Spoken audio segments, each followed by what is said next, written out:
Hello friends, GK गुरुजी अड्डा पे आपका स्वागत है।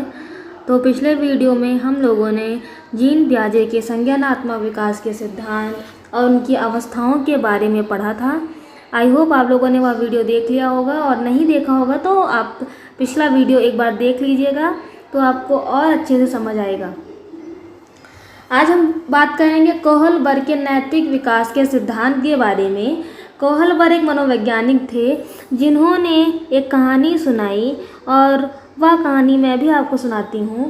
कोहलबर्ग ने लोगों को बताया, मिस्टर हेंज एक व्यक्ति हैं जो कि लंदन में रहते हैं। एक दिन उनकी पत्नी की तबीयत खराब हो जाती है तो डॉक्टर उन्हें एक ऐसी दवा लाने के लिए कहते हैं जो लंदन में केवल एक ही दवा व्यवसायी बेचता है। जब मिस्टर हेंज दवा व्यवसायी के पास जाते हैं तो पता चलता है मिस्टर हेंज को कि वह दवा 2000 की दे रहा है, जबकि उस दवा की सही कीमत 200 रुपये थी। मिस्टर हेंज दवा व्यवसायी से कहते हैं कि मेरे पास इतना पैसा नहीं है, आप मुझे दवा दे दीजिए। लेकिन दवा व्यवसायी उन्हें दवा नहीं देता है। तब मिस्टर हेंज अपने मित्रों पड़ोसियों से मदद मांगते हैं, लेकिन कोई भी उनकी मदद नहीं करता है। इसके बाद मिस्टर हेंज फिर जाते हैं दवा व्यवसायी के पास और दवा व्यवसायी से कहते हैं कि आप भी लंदन में रहते हैं और मैं भी लंदन में रहता हूँ। जब भी आपको ज़रूरत पड़ेगी मैं आपकी सहायता कर दूँगा, अभी आप मुझे यह दवा दे दीजिए। फिर भी दवा व्यवसायी मिस्टर हेंज की बात से सहमत नहीं होता है और उन्हें दवा नहीं देता है। तब मिस्टर हेंज रात में जाकर दवा व्यवसायी के यहाँ चोरी कर लेते हैं और वह दवा ले करके चले आते हैं और उनकी पत्नी की जान बच जाती है। इसके बाद यह कहानी सुनाने के बाद कोहलबर्ग लोगों से पूछते हैं कि क्या मिस्टर हेंज ने सही किया कि नहीं सही किया। जैसे आप लोगों से भी पूछा जाए तो आप लोगों की अलग अलग राय होगी। कुछ लोग कहेंगे कि नहीं मिस्टर हेंज ने गलत किया, कुछ लोगों ने कहेंगे कि नहीं मिस्टर हेंज ने सही किया। तो कुछ लोगों ने ऐसा भी कहा कि मिस्टर हेंज को छोड़ो, दवा व्यवसायी को पकड़ो जो इतनी महंगी दवा बेच रहा है। तो कुछ लोगों ने कहा कि मिस्टर हेंज ने सही किया, क्योंकि चोरी करने से ज़्यादा बड़ी चीज़ है किसी का जान बचाना। तो लोगों ने अपने अलग अलग तर्क दिए और इन्हीं तर्क के आधार पर कोहलबर्ग ने नैतिक विकास का सिद्धांत दिया। तो कोहलबर्ग का सिद्धांत था, नैतिक विकास के लिए नैतिक तर्कड़ा के अवसर देने चाहिए। जैसे कोहलबर्ग ने एक कहानी सुनाई और कहानी सुनाने के बाद वे लोगों को सोचने के लिए समय देते हैं और वे उनसे नैतिक तर्क के आधार पर उनसे पूछते हैं कि क्या यह सही था कि नहीं सही था। तो नैतिक तर्कड़ा अर्थात उचित और अनुचित पर तर्क करना, अर्थात जब कोई बालक क्या सही है क्या गलत है यह जानने लगता है तो मतलब उसमें नैतिक तर्कड़ा का विकास हो गया है। तो कोहलबर्ग ने नैतिक विकास का सिद्धांत दिया और नैतिक विकास का सिद्धांत उन्होंने नैतिक तर्कड़ा के आधार पर दिया। नैतिक विकास क्या है? नैतिक नियमों को सिखाना, नैतिक मूल्यों को सिखाना। नैतिक विकास मतलब होता है कि जब हम नैतिक नियम सीख जाएं और जब हम नैतिक मूल्य सीख जाएं तो हमारे अंदर नैतिक विकास हो चुका रहता है। इसके आधार पर कोहलबर्ग ने नैतिक तर्कड़ा के आधार पर नैतिक विकास की 6 अवस्थाएं व 3 स्तर बताए हैं। कोहलबर्ग ने नैतिक विकास के सिद्धांत में कितनी अवस्थाएं बताई हैं? 6, और स्तर कितने बताए हैं? 3। इनकी अब अवस्थाओं के बारे में जानते हैं। तो मिस्टर हेंज की पहली अवस्था थी सजा एवं आज्ञा पालन। पहली अवस्था थी सजा एवं आज्ञा पालन।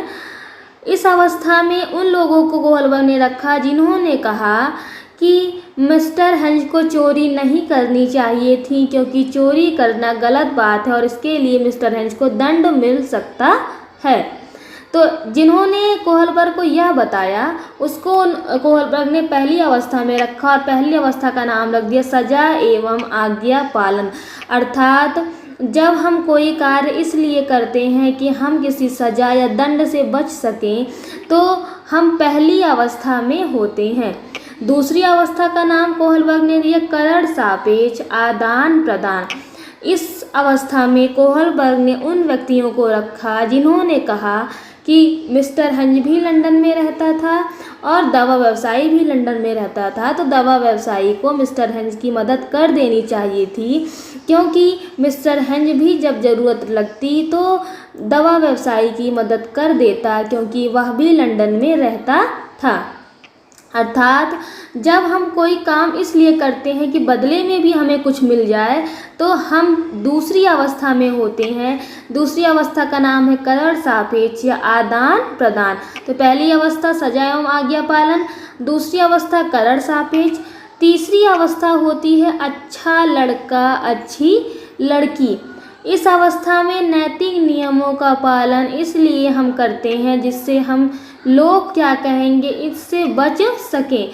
अर्थात खुद को अच्छा दिखाने के लिए हम नैतिक नियमों को मानते हैं, अच्छे कार्य करते हैं, तो वह तीसरी अवस्था है। अर्थात जब हम कोई कार्य इसलिए करते हैं कि दूसरा हमें अच्छा समझे, तो हम तीसरी अवस्था में होते हैं, अच्छा लड़का या अच्छी लड़की। चौथी अवस्था है कानून एवं व्यवस्था।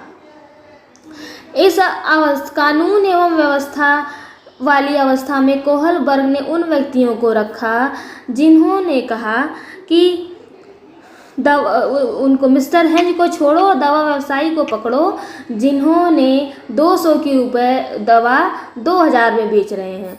तो अब चौथी अवस्था कानून एवं व्यवस्था की है, जिसमें नैतिक नियम किसी भी तरीके से बदले नहीं जाते हैं और हमें उनको पालन करना चाहिए, क्योंकि अगर हम पालन नहीं करेंगे तो वह मूल्यों का उल्लंघन माना जाता है।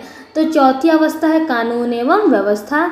पांचवी अवस्था होती है सामाजिक संविदा या अनुबंध। सामाजिक संविदा अर्थात जैसे जिन्होंने कहा कि मिस्टर हेंज ने अगर चोरी की तो कोई गलत काम नहीं किया, क्योंकि उसे किसी की जान बचानी थी और जान बचाने के लिए चोरी करना कोई गलत बात नहीं है। तो सामाजिक संविदा में उन व्यक्तियों को रखा गया जो अपनी ज़रूरतों के हिसाब से नियम में परिवर्तन कर लेते हैं।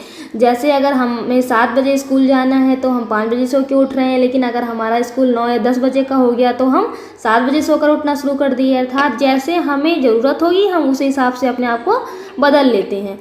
तो ऐसे लोग को पांचवी अवस्था में रखा गया। इसके बाद आता है सार्वभौमिक लोक नीति शास्त्रीय सिद्धांत, जिसे हम स्वर्ण नियम भी कहते हैं। इसके अनुसार नियम में परिवर्तन संभव नहीं है और जो नियम एक बार बना दिए गए उसमें परिवर्तन नहीं होता है, उसे हम छठवीं अवस्था कहते हैं। अर्थात ऐसे लोग जो अपने आदर्शों का पालन करते हैं, उसको कभी भी परिवर्तित नहीं करते हैं, ऐसे लोग सार्वभौमिक लोक नीति सिद्धांत में रहते हैं या स्वर्ण नियम पे रहते हैं। जैसे उदाहरण स्वरूप अगर समझा जाए तो यदि कोई व्यक्ति 5 बजे हमेशा सो के उठ रहा है तो वह 5 बजे डेली सो के उठे, चाहे उसका स्कूल 7 बजे का हो, चाहे उसका स्कूल 10 बजे का हो, 9 बजे का हो, उससे उसे कोई मतलब नहीं है। अगर वह 5 बजे उठता है तो 5 ही बजे सो के उठता है, तो वह छठी अवस्था में है, क्योंकि वह अपने नियमों में परिवर्तन नहीं करता है। तो कोहलबर्ग ने 6 अवस्थाएँ बताई। पहली अवस्था थी सजा एवं आज्ञा पालन, दूसरी अवस्था थी करण सापेक्ष आदान प्रदान, तीसरी अवस्था अच्छा लड़का अच्छी लड़की, चौथी अवस्था कानून एवं व्यवस्था, पांचवी अवस्था सामाजिक संविदा या असामाजिक अनुबंध, छठी अवस्था सार्वभौमिक लोक नीति शास्त्रीय सिद्धांत या स्वर्ण नियम। अवस्थाओं के बाद कोहलबर्ग ने 3 स्तर बताए हैं और ये 3 स्तर हैं। पहला है पूर्व लौकिक स्तर, दूसरा है लौकिक स्तर, तीसरा है पश्च लौकिक स्तर। पूर्व लौकिक स्तर में 2 अवस्थाएं आती हैं। पहली अवस्था सजा एवं आज्ञा पालन, जो कि हम लोगों ने पढ़ लिया है। दूसरी अवस्था करण सापेक्ष। ये दोनों अवस्थाएं किस में आती हैं? पूर्व लौकिक स्तर में। फिर लौकिक स्तर में भी 2 अवस्थाएं आती हैं। 2 अवस्थाएं कौन कौन सी हैं ये? तीसरी अवस्था और चौथी अवस्था। ये 2 अवस्थाएं आती हैं लौकिक स्तर में। तीसरी अवस्था का क्या नाम है? अच्छा लड़का अच्छी लड़की। और चौथी अवस्था का क्या नाम है? कानून एवं व्यवस्था। फिर तीसरा है पश्च लौकिक स्तर और इसमें भी 2 अवस्थाएं आती हैं, 5वीं अवस्था और 6वीं अवस्था। सामाजिक संविदा और सार्वभौमिक लोक नीति शास्त्रीय सिद्धांत। अर्थात हम कह सकते हैं कि हमारे पास अल्कोहल वर्ग ने कितने स्तर दिए? 3, और हर एक स्तर में 2-2 अवस्थाएं हैं। हर एक स्तर पर 2-2 अवस्थाएं हैं, मतलब 6 अवस्थाएं हैं और 3 स्तर हैं। तो एक स्तर पर 2 अवस्थाएं, पहली दूसरी, फिर दूसरे स्तर पर तीसरी चौथी, फिर तीसरे स्तर पर 5वीं और 6ठी अवस्था। उसका आप लोग स्क्रीनशॉट ले लीजिए और इसे आप बना लीजिएगा। समझ आ गया होगा आप लोगों को। अब हम इसे थोड़ा और डिटेल में समझते हैं, स्तरों की विशेषताएं। अब स्तर क्या है इसमें? जैसे कि पहला बताया मैंने कि पूर्व लौकिक स्तर, इसे हम पूर्व परंपरागत स्तर या पूर्व रूढ़िबद्ध स्तर या पूर्व प्रथागत स्तर भी कहते हैं और इंग्लिश में इसे प्री कन्वेंशनल लेवल कहा जाता है।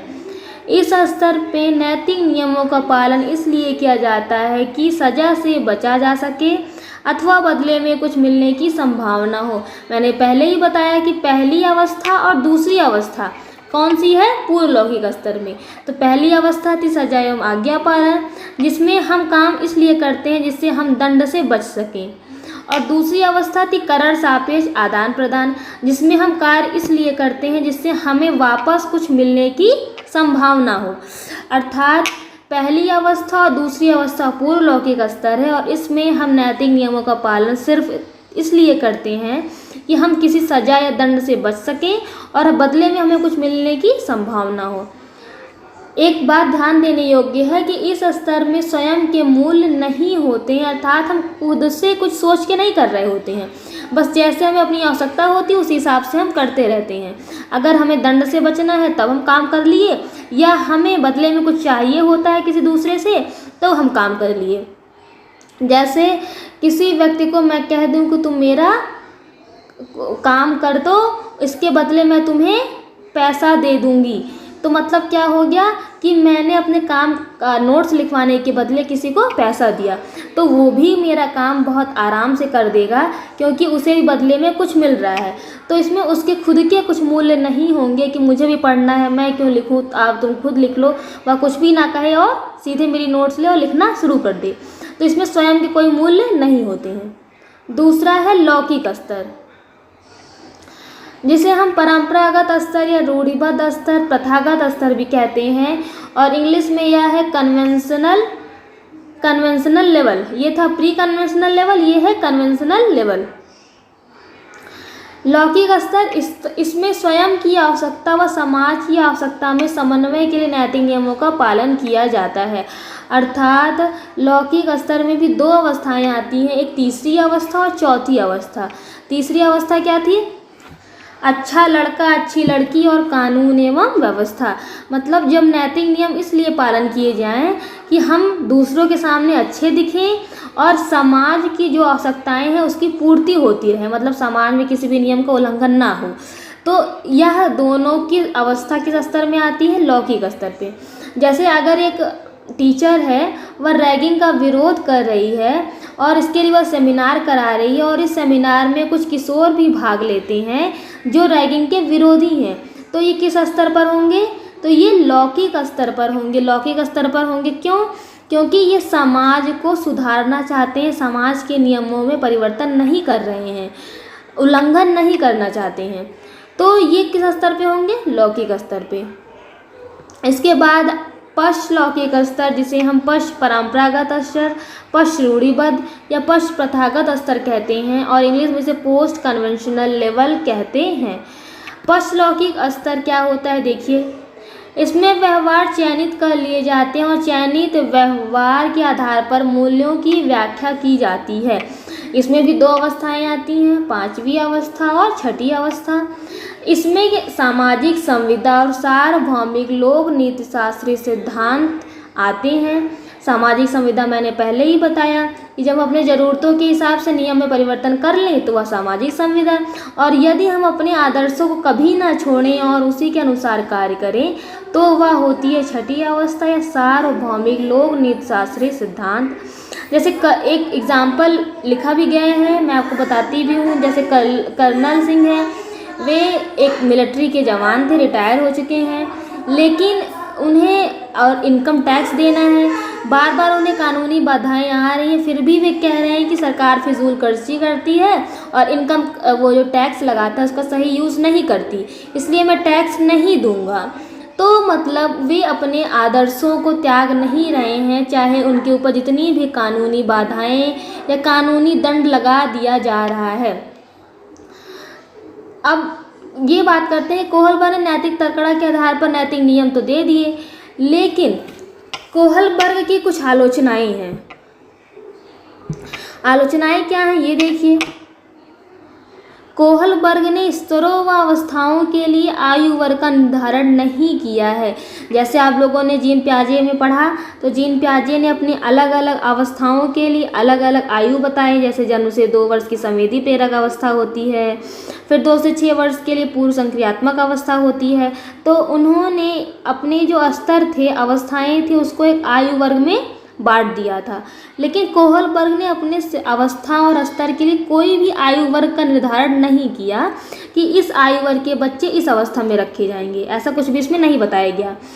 और दूसरी बात क्या थी कि इस सिद्धांत में कोहलबर्ग ने अपने सिद्धांत में पुरुषों व महिलाओं के भावों में अंतर का महत्व नहीं दिया है। अर्थात कई मनोवैज्ञानिक यह कहते हैं कि जो कोहलबर्ग का सिद्धांत है नैतिक विकास का, वह पुरुषवादी है, क्योंकि यह महिलाओं के भावों पर ध्यान नहीं देता है और ज़्यादातर ये पुरुषों की ही भावनाओं को बताता है। अर्थात इसमें पुरुष और महिला के भाव में कोई भी अंतर नहीं किया गया, ना तो किसी आयु वर्ग में बांटा गया है। लेकिन इसके बाद भी कोहलबर्ग के नैतिक विकास के सिद्धांत हम लोगों के लिए बहुत उपयोगी है और हमें इसे पढ़ना चाहिए, जिससे हमें पता चलता है कि हमारा विकास किस तरीके का हो रहा है और हम किस अवस्था में हैं और हम किस तरीके की सोच को रखते हैं। तो ये थी कोहलबर्ग के नैतिक विकास का सिद्धांत, जो कि उन्होंने नैतिक तकड़ा के आधार पर दिया। इसमें 6 अवस्थाएं और 3 स्तर उन्होंने बताया। ये देख लीजिए, इसको पढ़ लीजिएगा अच्छे से। और आज का हमारा टॉपिक यही था। अब हम कल मिलेंगे। Thank you.